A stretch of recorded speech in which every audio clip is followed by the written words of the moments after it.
Topic है हमारे सामने बालकों के अधिकार और कानून व्यवस्था। बात हो रही है विद्यालय की।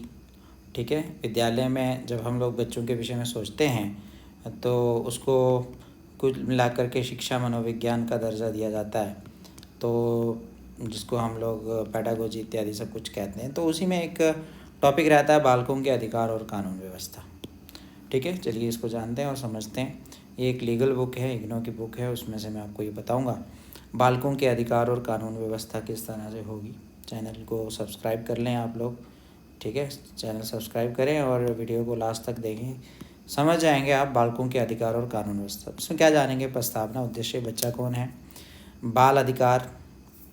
ठीक है, एक हम फटाफट इसका अवलोकन करेंगे। मानव अधिकारों के ढांचे में बाल अधिकार, भारत के विशेष संदर्भ में, सांस्कृतिक संदर्भ में बाल अधिकार परिप्रेक्ष्य की जांच करना, अभिभावक द्वारा देखभाल का अधिकार, आर्थिक शोषण के विरुद्ध अधिकार, यौन दुर्व्यवहार और शोषण के विरुद्ध सुरक्षा का अधिकार, बच्चों का निःशुल्क और अनिवार्य शिक्षा अधिकार, आरटी अधिनियम 2009, इसको भी जानेंगे। बाल अधिकारों का संरक्षण, महत्वपूर्ण संगठनों की भूमिका और योगदान, UNCRC, UNICEF, WHO, NCPCR, NHRC, अलग अलग ये संगठन है। बाल अधिकारों पर संयुक्त राष्ट्र समझौता कहते हैं इसको, यूएनसीआरसी को, इनको भी जानेंगे। बाल अधिकार संरक्षण में अध्यापक की भूमिका, ये बहुत इंपॉर्टेंट टॉपिक है, सारांश है। और चलिए शुरू करते हैं। देखो, बाल अधिकार के संरक्षण के मामले में भारत की छवि निराशाजनक है। ठीक है, भारत इसमें ना कुछ परफेक्ट नहीं है। भारत की 1/3 जनसंख्या में 18 वर्ष से कम आयु के बच्चे शामिल हैं। ठीक है, 1/3 मतलब अगर हमारे पास पूरे वर्ल्ड में इतनी जनसंख्या है तो 1 2 3, ठीक है, इतनी क्या है यहाँ पर बच्चे कितने, 18 वर्ष से कम, 18 वर्ष से कम हैं। तो भारत में बाल मृत्यु दर, कुपोषण दर और कम वजन के बच्चों के जन्म की संख्या बहुत अधिक है। जब ये बुक छपी थी तब की बात हो रही है कि भारत में जो है बच्चे मर जाते हैं, किसकी वजह से, कुपोषण, खाने के लिए नहीं मिलता, वजन कम होता है इसलिए मरते हैं। शैक्षिक परिस्थितियों में हम विद्यालय के बाहर और विद्यालय छोड़ने वाले बहुत से बच्चे देखते हैं। लड़कियों की शादी 18 वर्ष की आयु में हो जाती है और उसके बाद वह जल्दी ही माँ बन जाती हैं। भारत में बाल श्रमिकों की संख्या विश्व में सबसे अधिक है और यहाँ पर यौन दुर्व्यवहार से पीड़ित बच्चे भी बहुत ज़्यादा है, इतने विश्व में कहीं भी नहीं है। मसूदी 2015 ने भारत में बाल श्रमिकों की शोचनीय स्थिति का वर्णन किया है, जिसमें उसने भारत में बाल श्रमिकों के मुद्दों पर कुछ आश्चर्यजनक आंकड़े प्रस्तुत किए। उसने बताया कि 11 में से 1 बच्चा काम करता है और ग्रामीण क्षेत्रों में रहने वाले बच्चों में से 80% काम करते हैं। 15 से 17 वर्ष की आयु के बच्चे जोखिम भरे काम करते हैं। ये बाल श्रमिकों की समग्र जनसंख्या का 62.8% और लड़कियों 8 मिलियन की अपेक्षा लड़के 38.8 मिलियन अधिक जोखिम भरे काम करते हैं। कौन? लड़के। तो बच्चों की इस निराशाजनक स्थिति के से बचने के लिए अध्यापक के रूप में हमें बाल अधिकारों और बच्चों के संरक्षण में हमारे संविधान द्वारा सुनिश्चित अधिकार और सार्वभौमिक मतलब यूनिवर्सल बाल अधिकार घोषणा के बारे में जानना चाहिए। इस इकाई में हम इनसे प्रत्येक के बारे में विस्तार से अध्ययन करेंगे। चलिए उद्देश्य जान लेते हैं। भारत में बच्चे के पक्ष को पहचानेंगे, बच्चे के अधिकार की व्याख्या कर सकेंगे, मानव अधिकार के संदर्भ में बाल अधिकारों का वर्णन कर सकेंगे, अभिभावक की देखभाल, यौन दुर्व्यवहार, आर्थिक शोषण के संदर्भ में बाल अधिकार की जांच कर सकेंगे और बच्चों के अधिकार के संरक्षण के लिए राष्ट्रीय और अंतर्राष्ट्रीय संगठनों द्वारा उनको क्या हेल्प मिलती है बच्चों को बताएंगे और जानते हैं। चलिए, बच्चा कौन है, सबसे पहले ये जानते हैं। आपने पाठ्यक्रम बाल्यावस्था और वृद्धि के खंड 1 इकाई में बच्चे की परिभाषा के बारे में अध्ययन किया है। यहाँ हमेशा बच्चा क्या है के बारे में विचार विमर्श होता है। बच्चे की आयु की सीमा क्या होनी चाहिए? भारत की जनगणना के अनुसार बच्चा वह व्यक्ति है जिसकी आयु 14 वर्ष से कम है। ठीक है, universal declaration of child rights बच्चे की परिभाषा 18 वर्ष की आयु से कम के मनुष्य की तरह तब तक है जब तक बच्चे पर लागू कानून उससे बड़ा मनुष्य नहीं ठहराता के रूप में है। ये डिक्लेरेशन प्रत्येक देश को अपने देश के बच्चे की आयु का निर्धारण उस देश के कानून के अनुसार निर्धारित करने को कहता है, परंतु हमारे देश में बच्चों की विभिन्न स्तरों पर आयु सीमा विभिन्न प्रकार के कानूनों से निर्धारित होती है। उदाहरण के लिए इंडियन पैनल कोड याद रखिए, IPC 1860 बच्चे की आयु 7 वर्ष निर्धारित करता है। कौन? इंडियन पैनल कोड IPC 1860, क्या 1860। ठीक है। बच्चे की आयु 7 वर्ष है और मानसिक रूप से विकसित बच्चों की 12 वर्ष, ठीक है। जो मानसिक रूप से कमज़ोर है वो 12 वर्ष। भारत के संविधान की धारा 21 क में बच्चे की आयु 6 से 14 वर्ष की निर्धारित है। बाल श्रम निषेध और विनियमन अधिनियम 1986 में बच्चे की आयु 14 वर्ष निर्धारित है। जुवेनाइल जस्टिस बच्चों की देखभाल और संरक्षण अधिनियम 2000 में बच्चे की उम्र 18 वर्ष तक निर्धारित आदि। तो यहाँ पहली एक्टिविटी है कि राष्ट्रीय संगठनों द्वारा निर्धारित विभिन्न कानूनों का अध्ययन कीजिए और पता लगाइए कि वे बच्चों की विशेष आयु के निर्धारण का क्या सुझाव देते हैं। तो यहाँ आपने देखा कि ये जो निषेध और विनियमन है, बाल श्रम मतलब बच्चे जो श्रम करते हैं ना, काम करते हैं, दिहाड़ी लगाते हैं, उसके लिए बाल श्रम अधिनियम बना हुआ है 1986। उसमें बच्चे की आयु 14 वर्ष बताई हुई है, ठीक है। 14 वर्ष से कम अगर कोई बच्चा करेगा काम तो वो मतलब बाल श्रम हो जाएगा। और जुवेनाइल जस्टिस, इन्होंने बच्चों की देखभाल और संरक्षण करती है ये संस्था। अधिनियम 2000 में बच्चे की उम्र 18 वर्ष तक निर्धारित कर दी है इत्यादि। तो इसी तरह से बताइए कि बच्चे की किस आयु सीमा को आप ठीक समझते हैं और क्यों। चलिए छोड़िए। बाल अधिकार एक सिंहावलोकन। क्या है बाल अधिकार, इसको देख लो। NCPCR, क्या NCPCR 2013 में आगरा में बचाए गए बाल श्रमिकों के बारे में डॉक्टर योगेश दुबे और सुन्नी शाइस्ता खान द्वारा तैयार की गई। में चूड़ी बनाने के कारखाने में एक बच्चे को 15 घंटे प्रतिदिन काम करने पर केवल 500 रुपये माह का पारिश्रमिक मिलता था, ठीक है। किसने की है? योगेश दुबे और सुन्नी शाइस्ता। मालिक उन पर ज्यादती करता था और वह धीरे धीरे काम करता था तो उसकी पिटाई करता था। वह उन बच्चों को अपने परिवार के सदस्यों से ना तो बात करने देता था ना ही उनसे मिलने देता था। बच्चा कुपोषित था, उसके हाथ में धब्बे पड़े हुए थे जो हानिकारक रसायनों के संपर्क में रहने के कारण उत्पन्न हो गए थे। वह अपना दुख किसी को भी नहीं बता सकता था और उस लड़के की चिकित्सा में जो रुपया लगता था मालिक वह रुपया उसके वेतन से काट लेता था। तो ये सोर्स जो है वो है दुबे योगेश और खान शाइस्ता। आगरा में बचाए गए बाल श्रमिकों और उनके पुनर्वास और स्वदेश वापसी की रिपोर्ट यहाँ मिल सकती है आपको, दिसंबर 2015 में प्राप्त की गई। जहाँ हम इस मामले का विश्लेषण अपने संविधान में सुनिश्चित अधिकारों के आधार पर करते हैं तो ये स्पष्ट हो जाता है कि नियोक्ता ने हमारे संविधान की धारा 39 का उल्लंघन किया है। संविधान की धारा कौन सी? 39, ठीक है। ये धारा बताती है कि बच्चों को स्वस्थ तरीके से विकसित होने और सम्मान और स्वतंत्रता से जीने के लिए पर्याप्त अवसर और सुविधाएं मिलनी चाहिए और उनकी बाल्यावस्था और यौवनावस्था में शोषण और नैतिक व बौद्धिक परित्याग नहीं होना चाहिए। हमारा संविधान हमारे बच्चों का कल्याण सुनिश्चित करता है और बच्चों को सम्मान और पहचान के साथ जीने के लिए अधिकार देता है, नस्ल में भेद किए बिना रेखांकित करता है। अब निम्नलिखित अनुसंधान अध्ययन को पढ़ें। ये एक और अनुसंधान है। अनुसंधान क्या होता है? रिसर्च। महिला और बाल विकास मंत्रालय भारत सरकार 2007 ने भारत में बाल दुर्व्यवहार पर एक अध्ययन किया जो ये बताता है कि उत्तर देने वाले 12,447 बच्चों में से 69% बच्चे एक या एक से अधिक स्थितियों में शारीरिक दुर्व्यवहार के पीड़ित थे। ओहो, कितने बच्चे थे टोटल? 12,447, ठीक है। इसमें 69% बच्चे एक या एक से अधिक स्थितियों में शारीरिक दुर्व्यवहार से पीड़ित थे। 88.6% बच्चों को उनके स्वयं के परिवार में अपने अभिभावकों में से शारीरिक प्रताड़ना मिलती थी। 53.22% बच्चों को यौन प्रताड़ना का सामना करना पड़ता था। बहुत ज़्यादा है ये 53.22%। और 21.90% बच्चों को गंभीर रूप से यौन उत्पीड़न सहना पड़ा। 50% बच्चे अन्य प्रकार के यौन दुर्व्यवहार से पीड़ित थे और 5.69% बच्चों ने बताया कि उनका यौन उत्पीड़न हुआ था। सड़क पर काम करने वाले और संस्थाओं की संरक्षण में रहने वाले बच्चे बहुत अधिक असुरक्षित थे और उन पर यौन उपचार की अधिकतम घटनाएं हुई थी। आइए हम बच्चे के मूल अधिकार जानते हैं। बच्चे का एक मूल अधिकार है जीने का अधिकार। इसमें बच्चे के भोजन, घर और चिकित्सा के लिए उपचार जैसी मूलभूत आवश्यकताएं शामिल होती हैं। भोजन, घर, चिकित्सा, ठीक है, जिसको कहते हैं रोटी, मकान और दवाई। रोटी, मकान और दवा के लिए उपचार जैसी मूलभूत आवश्यकताएं शामिल होती हैं। जीने के अधिकार में रोटी चाहिए, मकान चाहिए और दवा चाहिए। विकास का अधिकार भी है बच्चे के पास। इसमें बच्चे को अपने आप बढ़ने का अधिकार और अपने कौशलों और सामर्थ्य को विकास के लिए अति उत्तम रूप में उपयोग करने का अधिकार शामिल है। विकास के अधिकार के कारण बच्चे को खेलने, मनोरंजन और आराम करने तथा शिक्षा प्राप्त करने और प्रत्येक सूचना प्राप्त करने की अनुमति होती है। अब उसके बाद सहभागिता का अधिकार। इस अधिकार में बच्चा अपना विचार व्यक्त कर सकता है, समुदाय में विचार व्यक्त कर सकता है, समुदाय में होने वाली सभी गतिविधियों में समाज के सदस्यों के साथ भाग ले सकता है। संरक्षण का अधिकार भी है, ठीक है। संरक्षण क्या होता है? कंजर्वेशन, जिसको आप लोग कहते हैं, बचा के रखना किसी चीज़ को। इस अधिकार में बच्चे को असामाजिक गतिविधियों जो बच्चों के विरुद्ध होती हैं, जैसे बाल दुर्व्यवहार, बाल श्रम और यौन उत्पीड़न से संरक्षण की गारंटी प्राप्त होती है।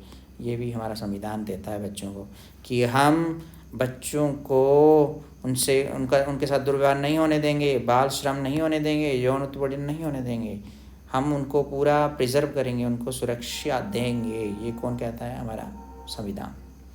अभी हमने कौन कौन सा अधिकार पढ़ लिया जो बच्चों के पास है? जीने का अधिकार, विकास का अधिकार, सहभागिता का अधिकार, संरक्षण का अधिकार। देखो, अस्वस्थी एक 12 वर्ष की लड़की थी। उसके पिता की मृत्यु के बाद उसकी माता ने उसे और स्वयं को जहर देने की कोशिश की थी, क्योंकि वह परिवार की देखभाल नहीं कर सकती थी। दुर्भाग्य से जहर से उसकी माँ तो मर गई और अस्वस्थी व उसके भाई बहन बच गए। विपरीत परिस्थिति के कारण वे अपने अध्ययन को जारी न रख सके और बाल श्रम करने को बाध्य हुए। अस्वस्थी के साथ जो भी कुछ घटित हुआ और उसे पढ़ें और सुझाव दें कि कौन से बाल अधिकार से प्राप्त नहीं हो सके थे। ठीक है, चलिए बढ़ते हैं आगे। अब हम इन क्वेश्चंस को छोड़ देते हैं, चलिए आगे बढ़ते हैं। क्या आप जानते हैं कि हमारे देश में इन अधिकारों के संदर्भ में क्या प्रगति हुई है? हम इसे अपने संविधान से शुरू करेंगे। भारतीय संविधान का 3 और 4 भाग बाल अधिकार और राज्य नीति के निर्देशात्मक सिद्धांतों से संबंधित है। 3 और 4 भाग राज्य नीति के निर्देशात्मक सिद्धांतों से संबंधित है, जिसमें बच्चों के जीवन, विकास और संरक्षण के लिए प्रावधान शामिल है। ये या तो समवर्ती सूची या फिर राज्य की सूची में है, परंतु वास्तव में केंद्रीय सरकार की विभिन्न बाल कल्याण योजनाएं राज्य सरकारों द्वारा चलाई जाती हैं ना। संविधान के 73वें और 74वें संशोधनों के बाद पंचायत राज संस्थाओं को प्रशासनिक और वित्तीय शक्तियाँ प्राप्त हुई ताकि वे बच्चों के कल्याण की विभिन्न गतिविधियाँ अपने हाथ में लेकर चल सके। हमारी पहली पंचवर्षीय योजना 1951 में शुरू हुई थी और उसमें बच्चों के स्वास्थ्य, पोषण और शिक्षा पर विशेष ध्यान केंद्रित करने के द्वारा बाल कल्याण पर जोर दिया गया था। केंद्रीय समाज कल्याण बोर्ड की स्थापना बच्चों के लिए विभिन्न कार्यक्रम चलाने वाली ऐच्छिक एजेंसियों की सहायता के लिए की गई थी। सरकार की दूसरी पहल बच्चों के कल्याण के लिए बालवाड़ी और महिला मंडल की स्थापना थी। ठीक है, बालवाड़ी जिसको आंगनवाड़ी बोलते हैं, और महिला मंडल की स्थापना थी, दूसरी पहल थी ये। कुछ अधिनियम जैसे महिला और लड़कियों के अनैतिक व्यापार का दमन अधिनियम 1956, हिंदू दत्तक ग्रहण अडॉप्टेशन और अनुरक्षण अधिनियम, महिलाओं और बच्चों की संस्थाएं लाइसेंस देना अधिनियम, बच्चों का कल्याण अधिनियम 1960, कुछ ऐसे प्रारंभिक प्रयास हैं जो बच्चों की स्थिति में सुधार के लिए सरकार द्वारा किए गए थे। अब संयुक्त राष्ट्र द्वारा बच्चों के अधिकार के डिक्लेरेशन के बाद भारत सरकार ने जून 1964 में सामाजिक सुरक्षा विभाग की स्थापना की थी। इसका कार्य बच्चों के विभिन्न मुद्दों की देखरेख करना था। 1964 में यूएनओ ने इंटरफेयर किया था बच्चों के अधिकार के डिक्लेरेशन के लिए।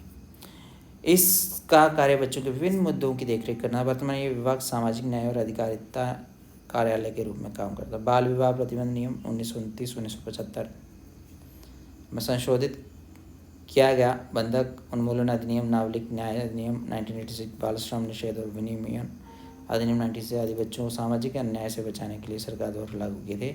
यूएन डिक्लेरेशन के बाद वर्ष 1979 जो अंतर्राष्ट्रीय बाल वर्ष के रूप में मनाया गया था 1979,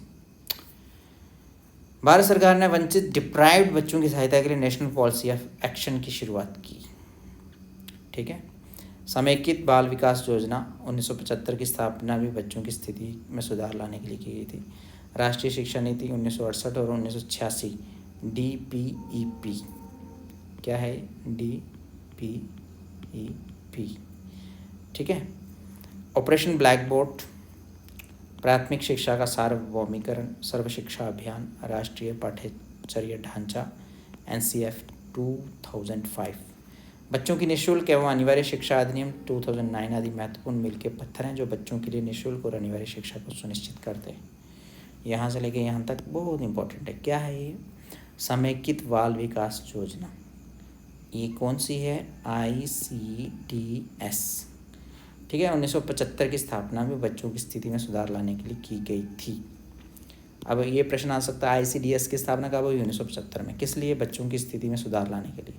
राष्ट्रीय शिक्षा नीति, ये तो आपको पता ही होगा। ठीक है, 1986 में DPEP इसको ऐसा कुछ बोलते थे, ऑपरेशन ब्लैक बोर्ड।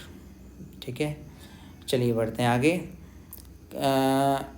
अब है मानव अधिकारों के ढांचे में बाल अधिकार। क्या आप जानते हैं कि बच्चों के अधिकार मानव अधिकारों का ही एक भाग है? प्रारंभिक काल के दौरान ये स्थिति भिन्न थी। मध्य यूरोप के काल में बच्चों को मनुष्य के रूप में समझा जाता था। बच्चे पर अधिक ध्यान नहीं दिया जाता था क्योंकि उनको केवल एक ही वयस्क माना जाता था। उसमें मनुष्यों की केवल एक सामान्य श्रेणी थी और वह ही मानव अधिकारों से संबंधित था। बाद में इस बात की पहचान की गई कि बच्चों की आवश्यकताएं वयस्कों से भिन्न होती हैं। इस दिशा में अन्य संगठन जैसे रेड क्रॉस का जिनेवा कन्वेंशन, ILO कन्वेंशन, अंतर्राष्ट्रीय मानवाधिकार कन्वेंशन आदि भी कार्य करने लगे। 1924 के जिनेवा कन्वेंशन और संयुक्त राष्ट्र डिक्लेरेशन 1969 ने निर्णय लिया कि बच्चों पर सबसे अधिक ध्यान दिया जाना चाहिए। बच्चों के अधिकार के संरक्षण में ये 2 डिक्लेरेशन बहुत ही शक्तिशाली तंत्र साबित हुए। इन संगठनों द्वारा शुरू किए गए प्रयासों के मूलभूत सिद्धांतों ने प्रतिमानों के क्रमिक प्रगति के लिए बाल अधिकार के कार्यों के लिए एक मंच का सृजन कर दिया। यूनिसेफ 2014 ने मानव अधिकारों की परिभाषा उन अधिकारों के रूप में की है जो मनुष्य के रूप में जीने के लिए आवश्यक है, और ये मूलभूत मानक है जिसके बिना मनुष्य जीवित नहीं रह सकता और सम्मान के साथ अपना विकास नहीं कर सकता। मानव अधिकार मनुष्य में अंतर्निहित हस्ताक्षरीय और सार्वभौमिक होते हैं। लगभग सभी देश में मानव अधिकारों की यूनिवर्सल डिक्लेरेशन का समर्थन किया और मानव अधिकार की 6 कोर नीतियों में बाल अधिकार के कन्वेंशन को शामिल किया है। बच्चों के अधिकार 1989 में लिखित अधिकार और कर्तव्य यूनिसेफ के मानव अधिकार के ढांचे का एक भाग है और अनेक अधिकार हैं, और जैसे जीवन जीने के विकास और विकास का अधिकार, पहचान का अधिकार, दुर्व्यवहार और शोषण से बचने का अधिकार, ये प्रत्येक अधिकार सुनिश्चित किए जाने चाहिए और हम इनके बारे में आगे पढ़ते हैं। चलिए जानते हैं। भारत के विशेष संदर्भ में, सांस्कृतिक संदर्भ में बाल अधिकार परिप्रेक्ष्य की जांच करना। भारत एक बहुत बड़ा देश है, विविधताओं का देश है। यहाँ पर विभिन्न जाति, भाषा, नस्ल, संस्कृति के बच्चे देखते हैं जो देखभाल की विभिन्न रीतियों से पाले जाते हैं। सुश्री मलाला यूसुफजई लड़कियों की शिक्षा के लिए उत्तेजित है और शिक्षालय सत्यार्थी भी बाल श्रम के लिए लड़ाई लड़ रहे हैं। दोनों ही वर्ष 2014 के नोबेल पुरस्कार विजेता हैं। बच्चों के जीवन में सुधार लाने के लिए प्रयास कर रहे हैं। बच्चे के अधिकार के समझौते CRC में बच्चों के अधिकार और उनकी स्वतंत्रता, पारिवारिक वातावरण, आवश्यक स्वास्थ्य देखभाल और कल्याण, शिक्षा, आराम व मनोरंजन और सांस्कृतिक गतिविधियों और संरक्षण के विशेष उपाय शामिल किए गए। यद्यपि बच्चों के संरक्षण के लिए कई अधिनियम पारित किए गए हैं, फिर भी उनकी समस्याओं का विशेष रूप से समाधान नहीं हुआ और वे लगातार समाज के असुरक्षित समूह बने हुए हैं। अधिकारों का निम्नलिखित विवरण हमारे बच्चों के कल्याण के लिए हमारे दायित्वों की गहराई से व्याख्या करता है। अभिभावक द्वारा देखभाल का अधिकार। ठीक है, जैसे कि आप जानते हैं कि परिवार बच्चे की वृद्धि और विकास की पहली वित्तीय एजेंसी है। ये बच्चे का मूल अधिकार है कि उसकी देखभाल उसके माता पिता अच्छी तरह से करें। बच्चे की भावनात्मक, शारीरिक, शैक्षिक और आध्यात्मिक आवश्यकताएं ठीक तरह से पूरी हों, इसके लिए प्रत्येक बच्चे का भरण पोषण उसके परिवार में होना चाहिए। बच्चे का स्वास्थ्य पूर्ण और सर्वांगीण विकास के लिए अभिभावक का प्रेम और देखभाल बहुत जरूरी है। जिन बच्चों को अभिभावकों की अच्छी देखभाल नहीं मिलती, जिन पर समाज अच्छे से ध्यान नहीं देता, असुरक्षित होने की भावना से ग्रस्त हो जाते हैं और अपना जीवन चलाने के लिए खतरनाक गतिविधियों में शामिल हो जाते हैं। इसलिए ये प्रत्येक अभिभावक का कर्तव्य है कि वे आपस में अपने परिवार के सदस्यों के बीच मजबूत संबंध बनाए रखें। इस मामले को पढ़ लें। ठीक है, क्या आप जानते हैं कि बहुत से ऐसे बच्चे हैं जिनको अभिभावकों की देखभाल नहीं प्राप्त होती। बच्चे जिनके माता पिता में से एक की कमी हो जाती है, वे घर की मुखिया की तरह जीवन गुजारते हैं। कुछ बच्चे अपने अभिभावकों से प्राकृतिक आपदाओं या युद्ध के कारण अलग हो जाते हैं। बच्चे जो आवासीय संस्थाओं में रहते थे, वह देखभाल के विकल्प वातावरण में जो प्रशासनिक निर्णय के परिणाम स्वरूप तैयार किया गया है में रहते हैं। प्रवासी बच्चे जो विभिन्न कारणों से देखभाल से वंचित हैं। बच्चे जो अपने परिवारों से कई कारणों से दूर हैं क्योंकि उनके माँ बाप कामगार हैं, जैसे सेना में काम करते हैं, कर्मचारी हैं, पारिवारिक घर को छोड़ देते हैं, और सड़क पर रहने वाले बच्चे जो बिना अभिभावक की देखभाल अथवा न्यूनतम अभिभावक देखभाल के बिना रहते हैं। यूनिसेफ 2014 ने संकेत दिया कि विश्व में लाखों बच्चे एक या दोनों अभिभावकों की अनुपस्थिति में रहते हैं। आश्चर्य में डालने वाला तथ्य ये भी है कि अधिक बच्चे गरीबी, विकलांगता, HIV, एड्स, प्राकृतिक आपदाओं और युद्धों के कारण अलग होने के जोखिम है। ऐसे बच्चे जिनको अभिभावकों की देखभाल और सहायता नहीं मिलती, उनको जीवन में भेदभाव, यौन उपचार, अशोषण का सामना करना पड़ता है और उनके भावनात्मक और सामाजिक विकास को नकारात्मक रूप से प्रभावित करता है। प्रारंभिक अवस्था में अभिभावकों से अलग होने से बच्चे का शारीरिक और भावनात्मक विकास विकसित होता है, जिसके अनेक भावनात्मक समस्याएं होती है और उनकी मृत्यु भी हो जाती है। गरीबी, प्राकृतिक आपदाएं और बीमारियां ऐसे कारण हैं जिनकी वजह से अभिभावकों को अपने बच्चे छोड़ने पड़ते हैं। वे जन संस्थानों में सहायता के लिए निर्भर हो जाते हैं या उनकी उत्तम तरीके से देखभाल नहीं होती। परिणाम स्वरूप बच्चे शिक्षा, भोजन और अन्य आधारभूत सुविधाओं को नहीं प्राप्त करते। आर्थिक शोषण के विरुद्ध अधिकार होता है, ठीक है। ये पद्मिनी शिवराजन ने मई 2012 में टाइम्स ऑफ इंडिया में स्थानीय व्यापारियों द्वारा उत्तरी राज्य की फैक्ट्री मदुरई थाने में 50,000 से अधिक बच्चों को भेजने का भयानक घटना का रिपोर्ट किया। उसने 14 वर्ष एक लड़के जो कोटापट्टी थेनी जिले का था और उसका नाम श्री विकासन था की कहानी बताई, जिसे उसके पिता ने ₹1500 में एक स्थानीय बिचौलिए सोलराइज को विद्यालय की छुट्टियों में भेज दिया था। ऐसी बहुत सारी घटनाएं हैं। तो ये आगे चलते हैं। अब हम थोड़ा सा पढ़ना अपना तो पढ़िए। यौन दुर्व्यवहार शोषण के विरुद्ध सुरक्षा का अधिकार भी है। संपूर्ण विश्व में बच्चे हिंसा, शोषण और यौन उत्पीड़न के विभिन्न कारणों जैसे सड़क पर रहना, विकलांगता, बेरोजगारी, गरीबी, प्राकृतिक आपदाएं, हथियारों से लड़ाई आदि से पीड़ित हैं। तो जब बच्चे को किसी वयस्क द्वारा यौनोपचार गतिविधि करने के लिए उकसाया जाता है तो ये यौनोपचार कहलाता है, ठीक है। बाल विकास विभाग ने यौनोपचार POCSO, जिसको पॉस्को कहते हैं, अधिनियम 2012 में शुरू किया था। कौन सा शुरू किया था? POCSO, जिसको पॉस्को कहते हैं, 2012 में शुरू किया था। इस अधिनियम में बच्चे को 18 वर्ष से कम आयु का मनुष्य माना जाता है और प्रत्येक अवस्था में उसकी रुचियों और कल्याण को महत्व देता है। इस अधिनियम से ये सुनिश्चित होता है कि बच्चे का शारीरिक, बौद्धिक, भावनात्मक और सामाजिक कल्याण सुनिश्चित हो। इस अधिनियम के अंतर्गत यौन संबंधी प्रयोजनों के लिए बच्चे का व्यापार करना दंडनीय है। बाल अधिकार संरक्षण राष्ट्रीय आयोग को यौनोपचार से POCSO अधिनियम और पोक्सो नियम 2012 से बच्चों को बचाने के कार्य का निरीक्षण, कार्य की मॉनिटरिंग करने का आदेश दिया है। अनीशम 2009 यूनिसेफ द्वारा प्रायोजित केरल में HIV एड्स से प्रभावित बच्चों की स्थितिजन्य विश्लेषण नामक अध्ययन के द्वारा HIV के कारण पीड़ितों, ठीक है, ये छोड़िए। बच्चों का निःशुल्क और अनिवार्य शिक्षा अधिकार RT अधिनियम 2009, the right of children to free and compulsory education RT act 2009, ठीक है। शुरू करते हैं इसको। देखो लिखा है, अशोक नाम का 14 वर्ष का लड़का अधिकांश समय घर परिवार की सुरक्षा के लिए बाहर रहता है।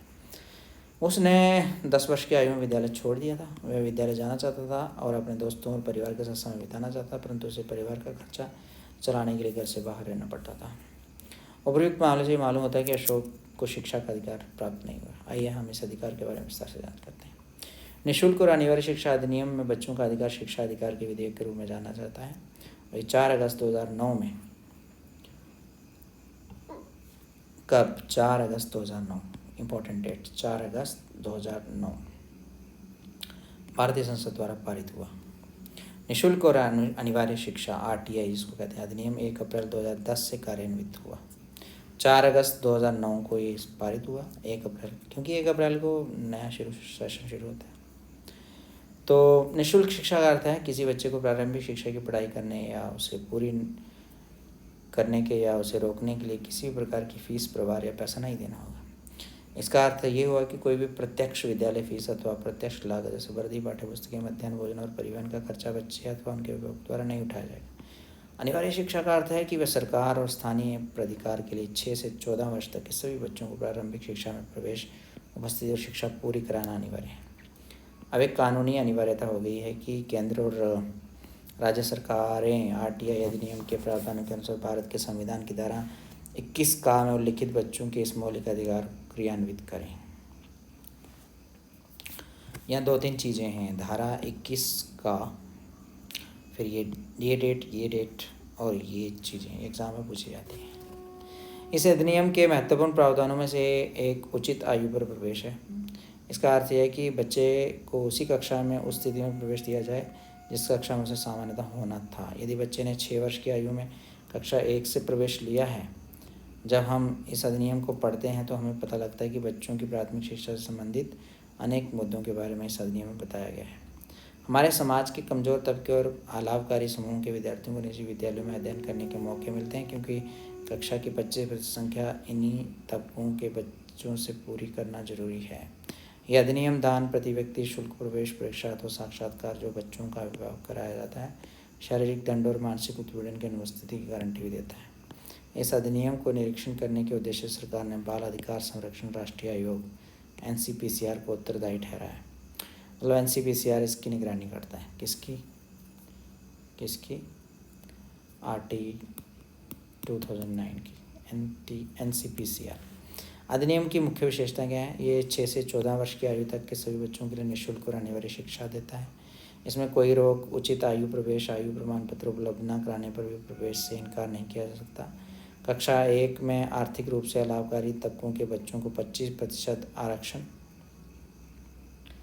शिक्षा की गुणवत्ता में सुधार के लिए अनिवार्य आदेश। राज्य और केंद्रीय सरकार द्वारा आर्थिक व्यय में हिस्सेदारी आदि सब कुछ सुनिश्चित।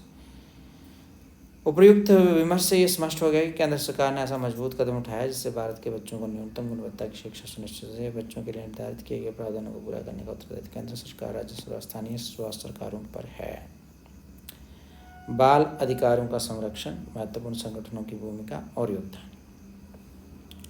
अनेक अंतर्राष्ट्रीय संगठन हैं जैसे यूनिसेफ, WHO, राष्ट्रीय संगठन NCPCR, HRC आदि बच्चों के अधिकारों के संरक्षण के लिए कठिन कार्य कर रहे हैं। बाल अधिकारियों पर संयुक्त राष्ट्र समझौता convention, United nation convention on right of the child UNCRC बच्चों के अधिकार के इतिहास में विशेष घटना है। ठीक है। बच्चों के अधिकार पर समझौता CRC जो वर्ष 1999 में संयुक्त राष्ट्र महासभा द्वारा अवग्रहण किया गया था। ठीक है। UNO का कन्वेंशन था ये, UNCRC इसको कहते हैं। इस समझौते में ये बताया गया कि बच्चे समाज में एक व्यक्तिगत जीवन जीने के लिए पूर्ण रूप से तैयार होने चाहिए। इन्होंने बता दिया तो बच्चे व्यक्तिगत जीवन जीने लग गए समाज में। संयुक्त राष्ट्र चार्टर में घोषित किए गए आदर्शों को ध्यान में रखकर उनका पालन पोषण किया जाना चाहिए। इन्होंने ऑर्डर दे दिया तो हो जाना चाहिए। कब ऑर्डर दिया? 1999 में।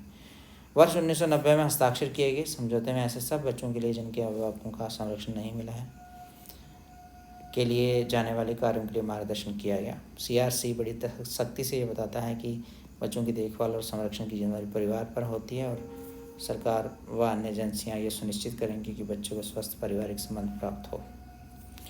बच्चों के अधिकारों के संरक्षण के लिए समझौते में दी धाराओं। समझौते में बच्चे की परिभाषा 18 वर्ष बताएगी। धारा 2 बताती है किसी बच्चे के साथ जाति, नस्ल, रंग, लिंग आदि का भेदभाव नहीं किया जाए। धारा 3 में बच्चे का संरक्षण अति उत्तम तरीके से करना बताया है। धारा 4 में सरकार का दायित्व दिया गया है। 5 में बच्चों के लिए अभिभावक ढूंढने हैं। धारा 6 में बताएगी बच्चों को जीने का अधिकार हो। और 7, 8 तो यहाँ लिखा नहीं है, 9 में लिखा हुआ। धारा 9 ने रेखांकित की बच्चे अपनी इच्छा के बिना अभिभावकों से अलग नहीं होने चाहिए, ज़बरदस्ती रखेंगे। धारा 9 कहती है माता पिता रखेंगे ही नहीं, बच्चे माता पिता ही रखेंगे, बच्चे की कोई चॉइस नहीं है। धारा 11 में सरकार का ये दायित्व दिया गया कि बच्चे को गैर कानूनी तरीके से अपने देश के बाहर ना ले जाएं। 11वीं धारा ये कहती है। और इस धारा में द्वारा बच्चों के अपहरण नहीं किया जाए, बाल वेश्यावृत्ति, पोर्नोग्राफी नहीं करवाई जाए। धारा 12 में बच्चों का दृष्टिकोण के संबंध में 13 और 14 बच्चे को अभिव्यक्ति के स्वतंत्र प्रदान करने में बताया गया।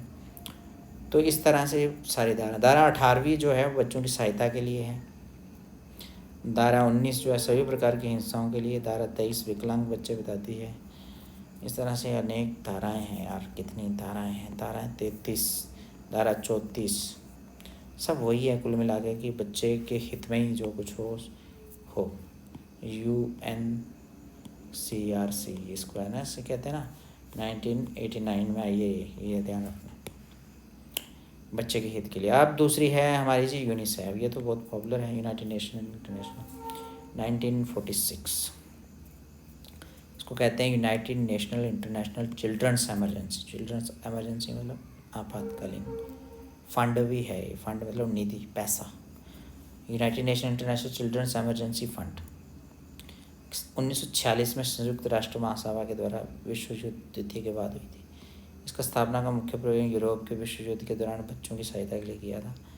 वर्ष 1953 में यह संयुक्त राष्ट्र मतलब जब द्वितीय विश्व युद्ध हुआ था ना, बच्चे इधर उधर हो गए थे, बिना माता पिता के इधर उधर भाग रहे थे,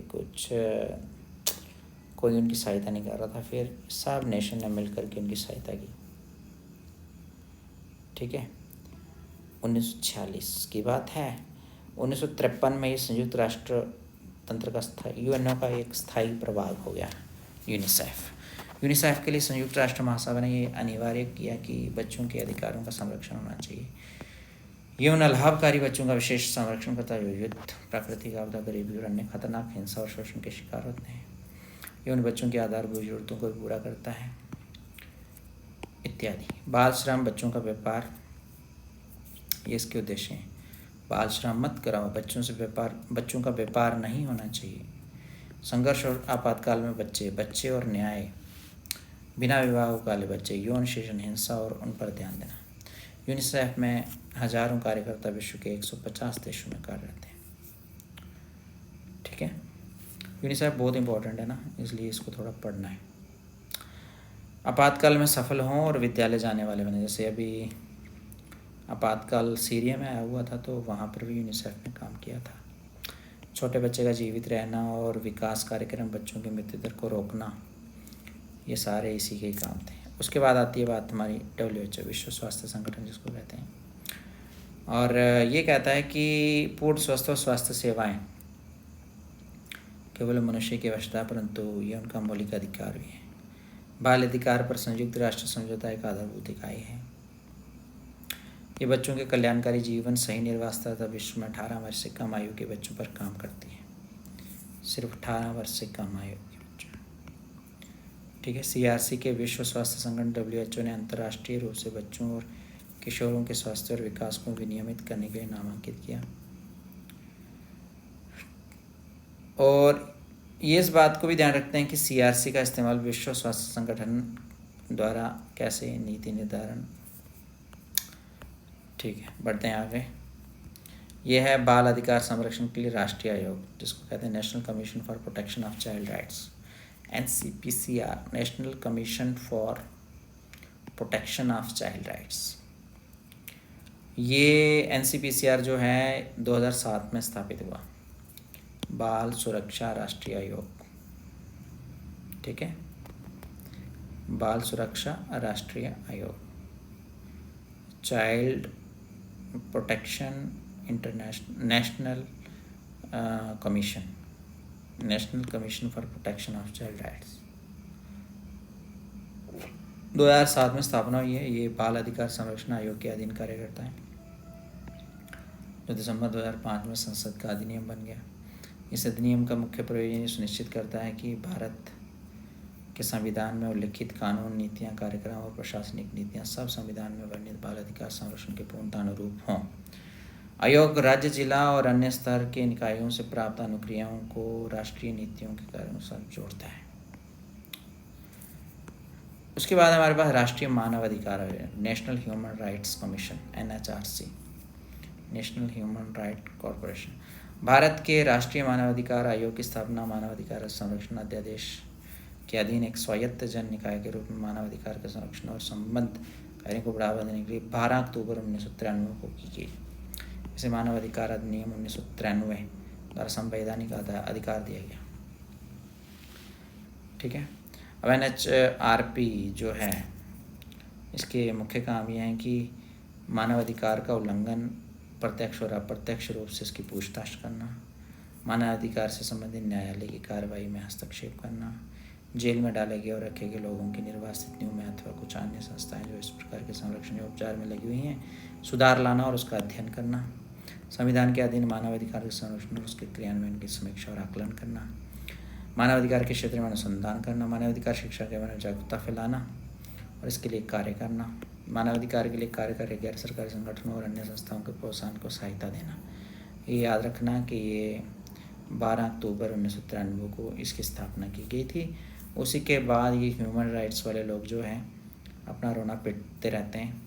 12 अक्टूबर 1993 को इसकी स्थापना की गई थी। ठीक है, तो बाल अधिकार संरक्षण में अध्यापक की भूमिका, ये ध्यान देने बात है। ये आप जानते हैं कि बच्चे नशीले पदार्थों के दुरुपयोग, यौन उत्पीड़न, हिंसा, उपेक्षा और अन्य तरह के शोषण के शिकार होते रहते हैं। ये विद्यालय के अंदर और विद्यालय के बाहर के वातावरण में हो सकता है। कभी कभी घरों में उनके अधिकारों का संरक्षण नहीं किया जाता। कक्षा में कई बार विशेष अवस्था वाले बच्चे भी मौजूद रहते हैं। क्या आप अन्य बच्चों के साथ इन बच्चों की आवश्यकताओं को पूरा कर सकते हैं? आपको ऐसे विकलांग बच्चों की पहचान करनी होगी, ये देखना होगा कि उनका किसी प्रकार से शोषण ना हो और उनके अधिकारों का संरक्षण सुनिश्चित किया जाए। बच्चों के समुदाय और वातावरण के एक भाग के रूप में अध्यापक को बच्चों के अधिकार को बढ़ावा देना और उनका संरक्षण करना है। उसे मानव अधिकार के रूप में ही बच्चों के अधिकार को समझना चाहिए। यहाँ तक बाल अधिकार के संरक्षण में अध्यापक की भूमिका प्रश्न निम्न बातों का ध्यान रखना चाहिए। बच्चे के द्वितीय अभिभावक के रूप में काम करे। कौन? टीचर। एक अभिभावक उसके घर में, दूसरा अभिभावक उसके स्कूल में। उन बच्चों की जो दुर्व्यवहार, उपेक्षित और विकलांग हैं की पहचान करें। ठीक है। बच्चों के साथ अनौपचारिक चर्चा आयोजित करें ताकि वे अपनी भावनाओं को अभिव्यक्त कर सकें। अनौपचारिक, औपचारिक नहीं, फॉर्मल नहीं, इनफॉर्मल, पर्सनल बातें करें। अच्छे श्रोता बने, उनकी अच्छे से सुने और घर, विद्यालय और समुदाय से संबंधित उनकी समस्याओं पर चर्चा करें। अध्यापक अभिभावक मीटिंग में बाल अधिकार के मुद्दों की चर्चा भी करें। कक्षा में सकारात्मक दृष्टिकोण रखें। शारीरिक दंड देने का दृष्टिकोण, ताकि बच्चे के आत्मसम्मान को बढ़ाया जा सके, ना कि शारीरिक, मतलब कष्ट नहीं देना बच्चे को, बच्चे के आत्मसम्मान को बढ़ाना है। विभिन्न संदर्भों में जैसे हाशिए पर रहने वाले बच्चे, विकलांग बच्चे, विभिन्न जाति, नस्ल, धर्म, वर्ग के बच्चों के जीवन में रूढ़िवादिता को रोकें। अपनी कक्षा में सीखने का सुरक्षित वातावरण सृजित करें। संबंध प्राधिकारियों को बाल अधिकार उल्लंघनों की सूचना दें। ठीक है। यहाँ हमने अभी तक जो भी पढ़ा है, इसमें ये पढ़ा है हमने कि बच्चे के लिए कितना कुछ है इस समय, इस संसार में, इस राष्ट्र में, इस देश में। उन सब का एक ही लक्ष्य है कि बच्चे को उसके अधिकारों से अवगत करवाया जाए, मानव अधिकार उसे प्रदान किए जाए, उसे अच्छी देखभाल दी जाए। ठीक है। निःशुल्क और अनिवार्य शिक्षा दी जाए। राष्ट्रीय अंतर्राष्ट्रीय संगठनों से योगदान भी लिया जाए। ये सब हमने पढ़ लिया। ठीक है। कैसी लगी वीडियो? हालांकि ये बहुत जल्दी में बनाई गई वीडियो है, इसमें आपको कुछ विशेष नहीं मिलेगा, लेकिन मेरे ख्याल से बहुत सारी चीज़ें हैं जो आपके रोंगटे खड़े कर गई होंगी और आपको लग रहा होगा कि इन्हें हमें पढ़ना चाहिए। ठीक, इन्हों से मिलेगी ये बुक, आप इसे जाके ज़रूर पढ़ें। ठीक है। इसमें हमने जो पढ़ लिया उसको मैं एक बार फिर से आपको बताऊं। जैसे हमने अभी क्या पढ़ा था कि UNHRC जिसको कहते हैं, NHRC कहते हैं इसको, नेशनल ह्यूमन राइट, 1993 में आया था। और NCPCR जो था, national commission for protection of child, 2007 में स्थापना हुई थी इसकी। ठीक है। कब? 2007 में NCPCR। और उसके बाद हमारे पास WHO आया था।